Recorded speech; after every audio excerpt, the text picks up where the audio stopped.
All right, and we are back with losers final. We have OnionKnight versus Niko, Jin versus Leo. Throwback to a moment in the story here. Right off the bat, OnionKnight throwing some hands. We got the full corner carry combo here. I played off stream, but this is actually a run back of a earlier match with Niko putting OnionKnight into losers earlier. Niko is the one that put OnionKnight into this position. Ooh, quick counter hit going into those stances. Ooh, nice whiff punish, something that OnionKnight has been very consistent with here. Go in that stance, right? Heat activation. Oh, goes for heat smash, catches the whiff on it. Favorable reach there. Go for the stance, goes for electric out of it. What's the combo? What's the combo? On the wall, not where you want to be. Nice little orbital there from the one string. Heat engage here from OnionKnight. Lots of resources, gets the launcher. We still have Tornado. There's Tornado, and that's going to be it. Round number 2 of game number 1 going to OnionKnight here. A lot of resources still in the bank, able to go ahead and finish off that round. Catching the stance, right? So we want to make sure you can go ahead and catch OnionKnight. Great power crush there. Heat engage from OnionKnight. Oh, steps away from the low. Get some nice damage. Right, heat engage. Doesn't follow up. Nice low string. Heat engage. We have heat back against the wall here for Niko. Gets damage. We do have rage available from OnionKnight. Stance whiffs. No whiff punish. Going for mid there. Goes orbital. Connects on the low. Great defense here from Niko with those going those strings. A lot of times from the stance finish from Leo. With OnionKnight, you are going to be seeing some negatives. Great float here, getting some damage off the counter hit Tornado. Nice combo there, close to 50%. A little bit of gray health, not a huge amount though. Checks the Demon Claw.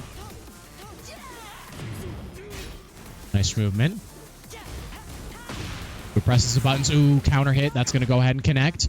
Heat still available, goes into it. Oh, but powers through it with the heat smash. Back against the wall here. Heat available, goes for the throw. You can tell that OnionKnight is respecting. Oh, goes for the lows, and the string connects there. Oh, but this was buffered during the string. Yep.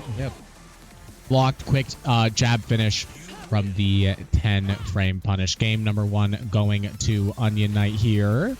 Yeah, it's funny because Leo is a character, on a personal level, I actually used to play back in the day.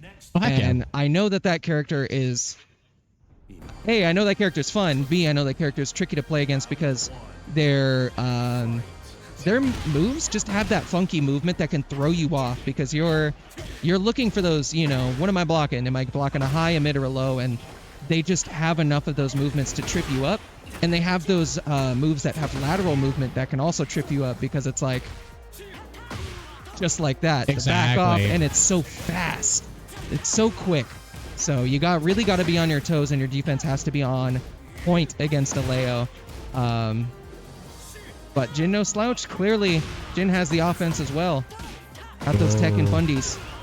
But we still got Tornado still with heat available, and with that round number 1 going to OnionKnight here. Absolutely, and there's something that can be said to characters that have stances with built-in movement. We talk about Lily, Fang, Leo, countless others, where it's kind of built into there, and you can end up making people whiff out of a stance that has a move coming out of it, right? Guaranteed with punish, heat engage, launchers, tornadoes, lots of damage that can come through. And it's one of those ones where it's a lot of 50-50s, right? I will say from a fairness side, there is a lot of negatives at the ends of these Leo strings, and OnionKnight is definitely a fan of committing to the full string, right? Yep. But that's been working with having the making Niko guess here, right? Big life lead to Niko here. However, we do have heat still available for OnionKnight, so if we do have a combo connect, a lot of damage can go on. Oh, speaking of, there's a launcher. How deep is this combo gonna go? Doesn't go into heat engagement. Okay. Oh, but goes for the raw rage art. Oof. And that will be 10-frame punished every time. I understand the one to go for the rage art, but you got to make sure that you're catching people guessing, right? Yep. Especially when you're at a low enough health where it would be possible and available to you, is usually where you can die from getting thrown. Nice heat extension. Yeah. And that's one of those things that is almost matchup specific, but also just playstyle specific because you could catch different players with that. But at a certain level, you're going to catch players who know that it's coming and they're going to know to keep that defense on point because all you got to do is block. Exactly. And so a lot of times you end up seeing it as a combo finisher at certain points, since at that point it's guaranteed damage, right? Good use of Grey Health. But goes for the Rage Art again. And with that, Leo has the 10-frame launch punish from the counter hit. In addition to that, that's the tough thing about it is, like we said earlier, is catch him hitting buttons. OnionKnight's just not hitting those buttons. And that can really throw a wrench in your game plan, but that's the funny thing about Rage Arts in this game too, is the raw Rage Art's going to have so much more damage compared to it being a combo finisher. It can almost lose its, X factor when you end in a combo on it because it's so scaled. Sure, it's going to close out your combo, create some distance, but at the same time, you could just close it out with a different move. The Rage Art is a big weight of risk reward. Absolutely. And presses a button, gets hit by the Heat Smash. 100% here, right? And it's one of those ones, too, that I want to see some adjustment here from Niko because we have seen consistently being blocked by OnionKnight here, right? This aggression, right? That's one of those things that OnionKnight is trying to keep up those 50-50s from the stance strings, right? And it's one of those things where, like, because of most stances in this game, you can't block out of them, right? So it's one of those ones where I want to see this continued aggression, match the string pressure from Niko, and that's something that we know that they're able to do. Yeah, exactly. Thank you, Raverush, for weighing in on that, because yes, exactly. Rage Art has very specific instances where it's useful. So it's gauging that risk reward. Is it going to be that for sure closeout spot, or are you going to get blocked? Nice counter hit. That's always the gamble. Exactly. And the funny thing is, I think that is a good explanation and talk about this matchup as a whole. Nice offense from Niko there. I love to see the adjustments, keeping up that pressure, understanding that there's bits where I'm going to be able to get through here, trying to go for less committal moves, right? Find those spots you can work yourself in. Good adjustments here so far. Niko is not done yet.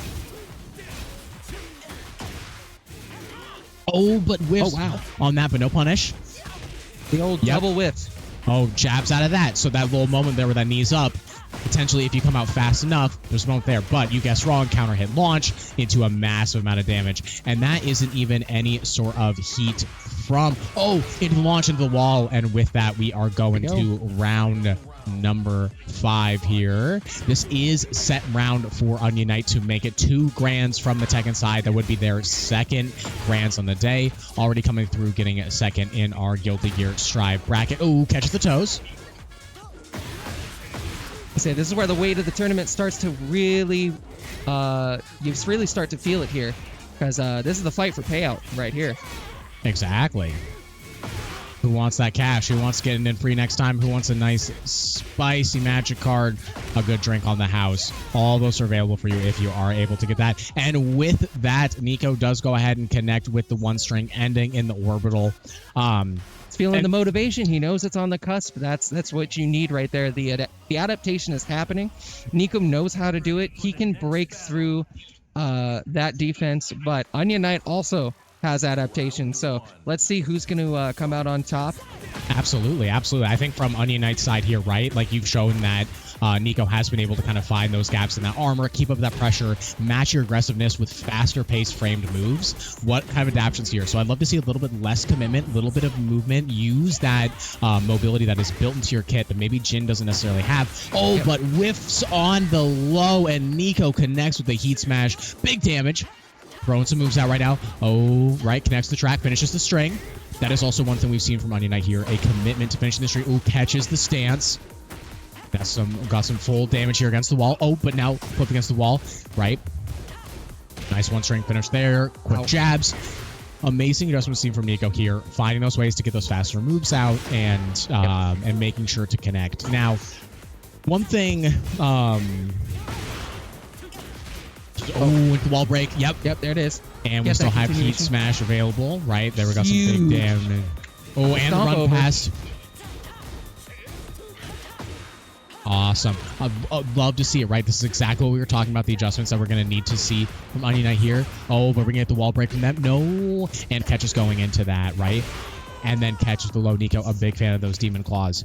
Yeah, no, Niko definitely, the calling card, the Rage Art, I don't know. The calling card of coming back and coming back strong, huge. Because we know that he's able to adapt in most of the games that he plays. We see it, the back and forth. But wow, that's a huge I was wall going to break. say, and it's not done yet. Oh, not quite able to go ahead and get the whole finisher, right? And that's one of those things you have to keep in mind with it when you have the full combo, especially this late in the tournament on the line.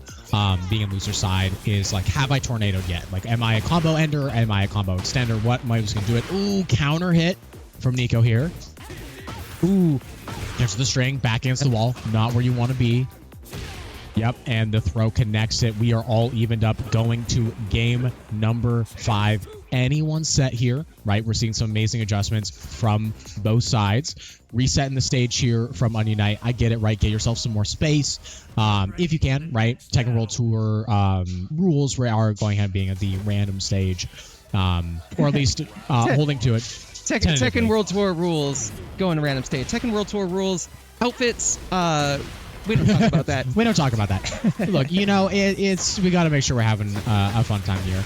And as this is a tournament, like, we do allow the counter pick of stage. For a lot of our players, though, we are trying to go ahead and get that higher practice as far as things like Evo, whereas this is going to be kind of like and into wall still has heat available.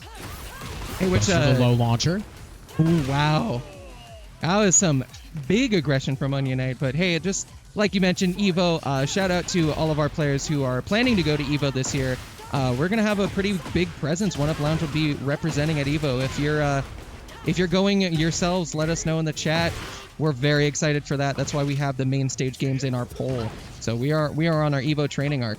But clearly, these two are on their Evo training arc because their gameplay is definitely worthy of this loser's final spot, top 3. That back and forth is huge. Look how even this is. Great whiff punish there. Resources on the side. Oh, and connects with the string. Remember, patience. Yep. And then controlled aggression has what's on Niko here, right? OnionKnight coming out swinging, resetting, changing the things up. Goes for the low. Ooh, nice orbital there into the low. Still has heat available. Oh, great throw here. Keep that pressure up. Gets the low. Goes for the dive kick. Oh, we haven't seen that dive kick much from Niko thus far, so something in the back pocket to keep out, and that's kind of the thing you like to see here this deep in the game. Pulling out all the stops. Oh, wow. Nice follow-up on that low there. Plus frames. Oh, but checks the stance. Nice low here. This is tournament on the line. Oh, goes to the Rage Art. Were we pressing? We weren't pressing, and it connects. Not a hit in between, so not extra boosted damage. This is based off life. That's tough. I don't know if that's going to kill. And it does. Niko says, I am not done yet. Was just barely in Rage Art there. Like, just crossed over the threshold in health. Oh, nice float. Very well scouted from Niko having that at the ready. Absolutely. One thing that you can see from these players here, we have some movement involved, but you can definitely tell these are some Guilty Gear, some Strive, some Street Fighter players. All we need is 2D, baby. Keep these buttons up, keep these buttons playing, more of the aggression. Where are my frames? Where can I go and press this? We haven't actually seen as much of that in these later games from Leo. On the OnionKnight side, is they do have that lateral movement, but wow, OnionKnight with that finishes the string with the low. GG's to OnionKnight.